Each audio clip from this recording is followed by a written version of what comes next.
नमस्ते बच्चों, हमारा आज का टॉपिक है एक समान विद्युत क्षेत्र में रखे विद्युत द्विध्रुव पर लगने वाला बलयुग्म आघूर्ण।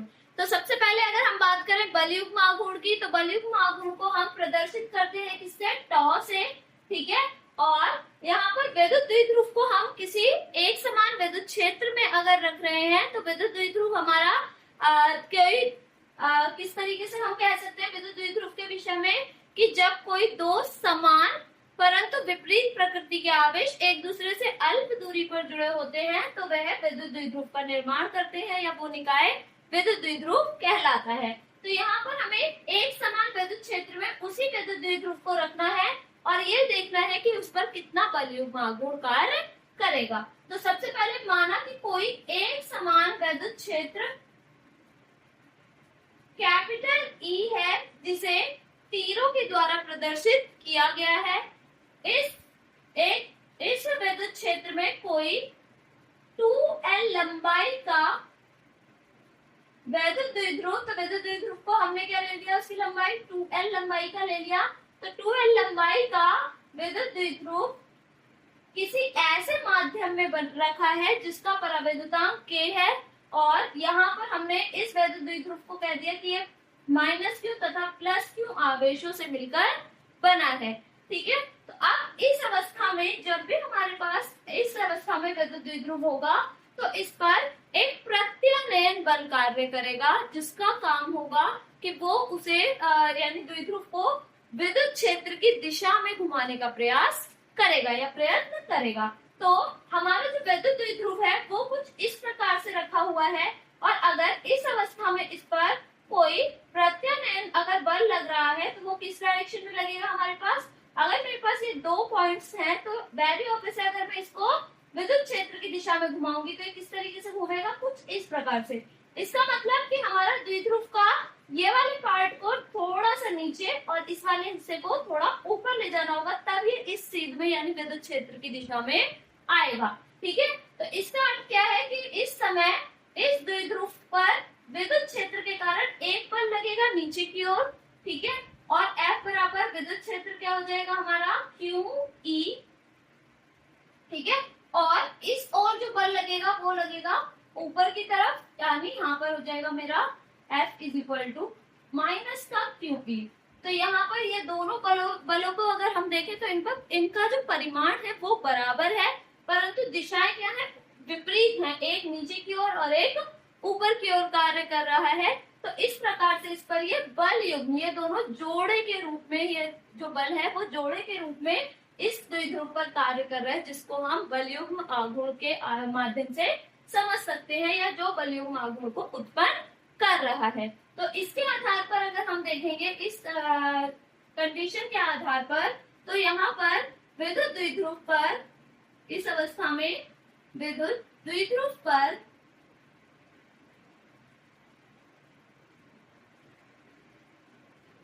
लगने वाला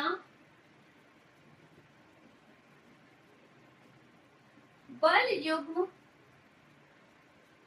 आघूर्ण, बलयुग्म आघूर्ण यानी टॉर्क का जो फॉर्मूला होता है वो हमारा होता है बच्चों बल गुणा लंब दूरी। तो बल गुणा लंब दूरी। और इस अवस्था में जो द्विध्रुव मेरे पास रखा है वो विद्युत क्षेत्र से कितना एंगल क्रिएट कर रहा है? यहाँ पर हम लिख देंगे, यहाँ पर थीटा एंगल जो है ये बना रहा है और इसी के आधार पर मैं यहाँ पर लंब दूरी भी क्रिएट कर सकती हूँ इस तरीके से। ये 90 डिग्री यानी लंब दूरी बना है। तो यहाँ पर बल गुणा लंब दूरी, तो बल क्या हो जाएगा बच्चों हमारा? QE हम ले सकते हैं।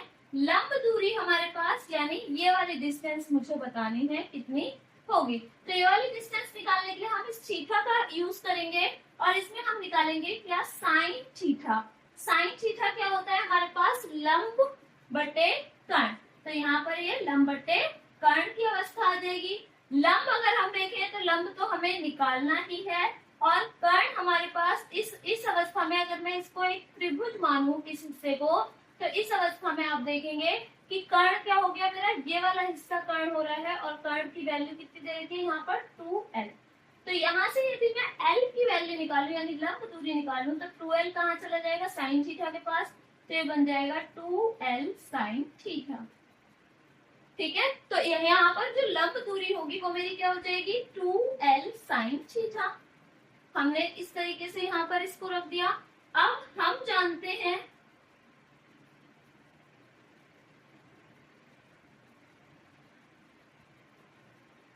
Q इंटू में 2l, यानी Q और 2l मल्टीप्लाई होके क्या बना देते हैं P, यानी विद्युत द्विध्रुव आघूर्ण का निर्माण कर देते हैं। क्योंकि विद्युत द्विध्रुव आघूर्ण हमारा क्या होता है कि द्विध्रुव के किसी एक आवेश तथा द्विध्रुव की लंबाई की गुणनफल को विद्युत द्विध्रुव आघूर्ण कहते हैं। तो यहाँ पर हम इसको P लिख सकते हैं। तो टॉ बराबर क्या हो जाएगा Q और 2l को हमने क्या लिख दिया P, और साथ में क्या आएगा यहाँ पर E sin थीटा। तो यहाँ पर जो बल युग्म आया वो मेरा क्या आएगा PE sin थीटा। लेकिन अगर हम इसमें क्या निकालना चाहें, अधिकतम बल युग्म आघूर्ण निकालना चाहें, तो अधिकतम के लिए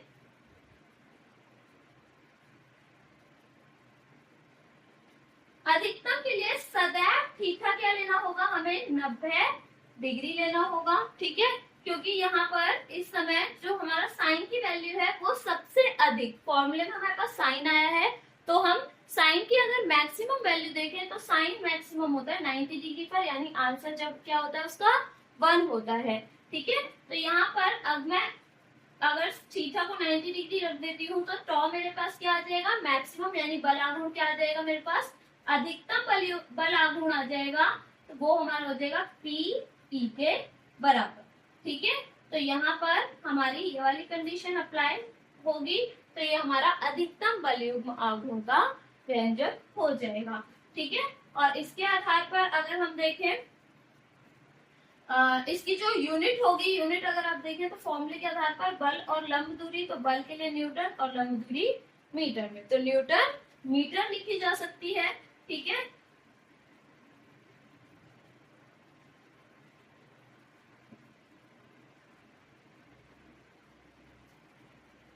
इसके आधार पर यहाँ पर कभी कभी हमसे विद्युत द्विध्रुव आघूर्ण का मान भी पूछ लिया जाता है, या विद्युत द्विध्रुव आघूर्ण की परिभाषा भी पूछ ली जाती है। तो P की परिभाषा के लिए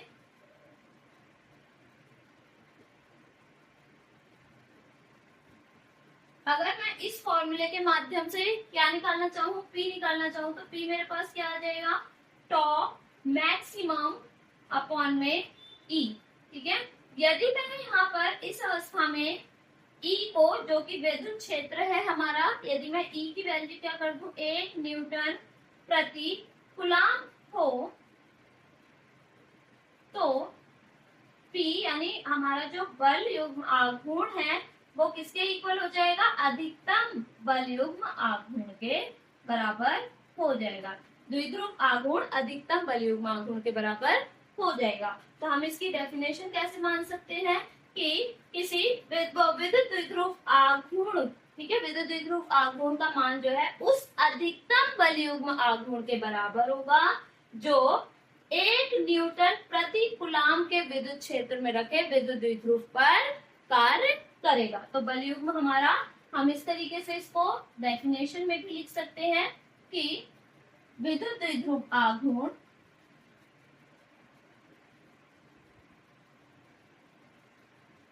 यानी P हमारा उस अधिकतम बल युग्म आघूर्ण के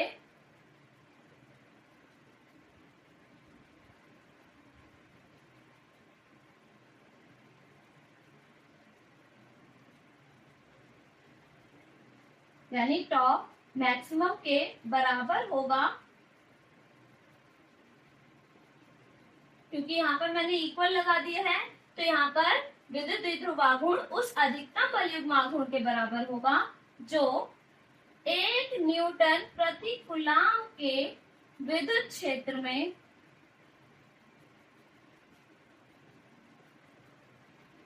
रखे विद्युत द्विध्रुव पर कार्य करता है।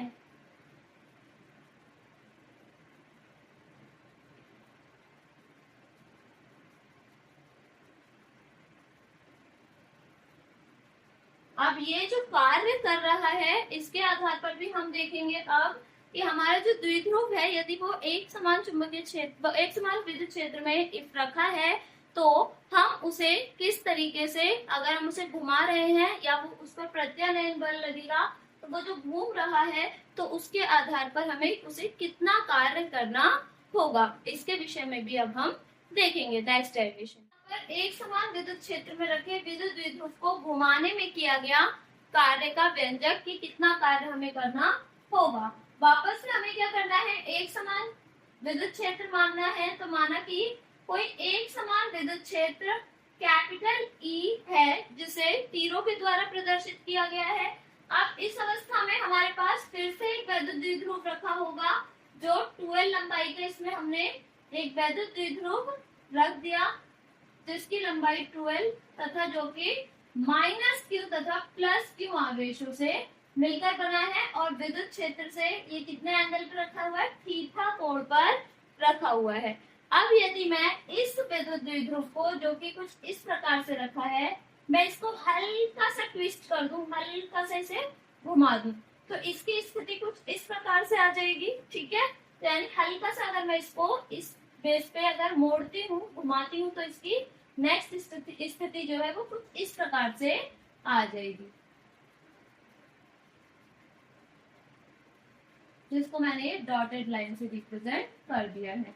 ठीक है, तो ये कुछ इस प्रकार से हमारा विद्युत द्विध्रुव मूव कर गया और हमने माना कि इस समय जो विद्युत द्विध्रुव को हमने मूव किया तो ये यहाँ पर इसका एंगल क्रिएट होगा, वो कितना होगा, यहाँ पर डी थीटा कोण हमने घुमाया। तो सबसे पहले हम इसे थोड़ा सा घुमाएंगे यानी डी थीटा एंगल पर घुमाएंगे, उसके बाद हम इसे विद्युत क्षेत्र की दिशा में ला करके संपूर्ण कार्य को निकालेंगे। तो सबसे पहले हमने यहाँ पर इसके आधार पर अगर हम देखें कि जब हमारे पास एक समान विद्युत क्षेत्र में कोई द्विध्रुव रखा था तो उस अवस्था में उस पर क्या लग रहा था, हमारे पास बलयुग्म आघूर्ण। तो विद्युत द्विध्रुव पर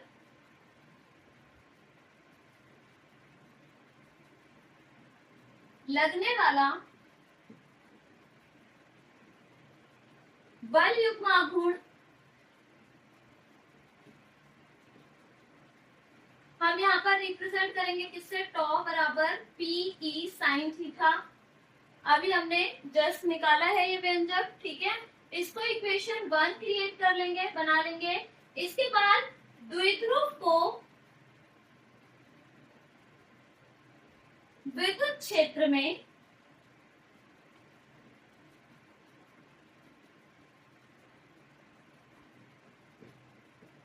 डी थीटा कोण घुमाने पर, तो हमने इसको ट्विस्ट किया और कितना घुमाया, डी थीटा कोण घुमाने पर किया गया कार्य।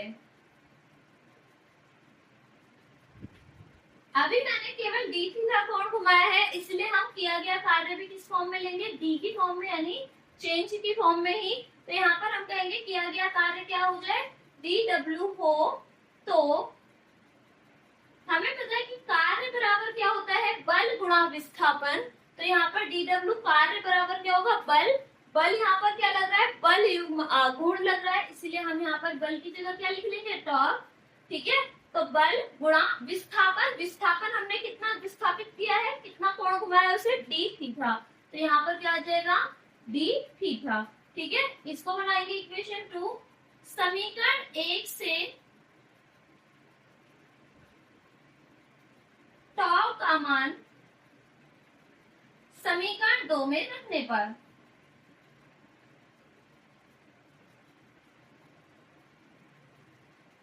तो अब हम इसका मान रखेंगे, तो किस प्रकार से रख लिया जाएगा, यहाँ पर D W is equal to tau की जगह पर जो समीकरण 1 में आया है इसका मान क्या है, पीई साइन थीटा। तो यहाँ पर आ जाएगा ये पीई साइन थीटा और साथ में क्या है यहाँ पर डी थीटा। अब यहाँ पर मेरे पास केवल हमारा डी डब्ल्यू कार्य आया है, अब मुझे संपूर्ण कार्य निकालना होगा। तो संपूर्ण कार्य के लिए, संपूर्ण कार्य भी तब तक जब तक ये विद्युत क्षेत्र की दिशा में नहीं घूमेगा, अर्थात अपनी साम्य अवस्था में नहीं आ जाता। ठीक है, तो संपूर्ण कार्य के लिए हम क्या कर लेंगे, इसमें इंटीग्रेशन कर लेंगे, यानी समाकलन करने पर।